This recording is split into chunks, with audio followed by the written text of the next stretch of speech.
গাজীপুরের কালিয়াকৈর উপজেলার শফিপুর বাজার এলাকায় ককটেল ফাটিয়ে বিকাশ এজেন্টের দোকান থেকে নগদ টাকার ব্যাগ সহ মোবাইল লুট করেছে দুর্বৃত্তরা। সোমবার ১৩ জানুয়ারি রাত 10:30টার দিকে এ ঘটনা ঘটে। উপজেলার শফিপুর বাজার এলাকায় যমুনা রোডের প্রবেশ মুখে ফারুকের বিকাশ এজেন্টের দোকান। প্রতিদিনের মতো সোমবার রাতে 10:30টার দিকে দোকান শেষে টাকা নিয়ে রওনার আগ মুহূর্তে ঘটে এ ঘটনা। প্রত্যক্ষদর্শীরা জানান, হঠাৎ কয়েকজন যুবক দোকানের সামনে ককটেল বিস্ফোরণ ঘটিয়ে আতঙ্ক সৃষ্টি করে। পরে ওই ব্যবসায়ী দোকানের ভেতর প্রবেশ করে টাকার ব্যাগ ও একটি মোবাইল সেট নিয়ে তারা পালিয়ে যায়। এ সময় তার চিৎকারে আশেপাশের লোকজন ছুটে আসলে দুর্বৃত্তরা ততক্ষণে ঘটনাস্থল ত্যাগ করে। খবর পেয়ে ঘটনাস্থলে আসে পুলিশ।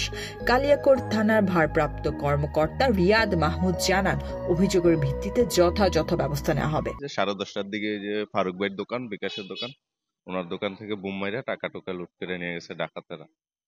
সম্ভবত ৩-৪টার মতো বোম মারছে। আমরা ঘুমের থেকে ঘুমাই গেছি 10:30 বাজে। পরে ওইরকম শব্দ হয়েছে, উঠে আইসি, আর পরে দেখি যে 3টা ককটেল মারছে। পরে আবার বাসায় গেছি, পরে আবার মারছে। আবার মারার পরে শুনি যে হের কাছ থেকে টাকা পয়সা সব নিয়ে গেছে।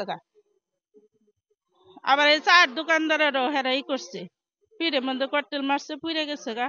হাসপাতালে ভর্তি করাইছে। 3টা বোম মারছে। প্রথম একটা ওই উপর থেকে যে মারছে 3টা, একটা ওর পিছনে লেগে জ্যাকেট পুইরা মানে পিছনে স্পট করে গেছে, হাসপাতাল ভর্তি আছে। আর ও ব্যথা পাইছে। তারপর আরো 2টা বোম মারছে। তারপর পুলিশ আসছিল।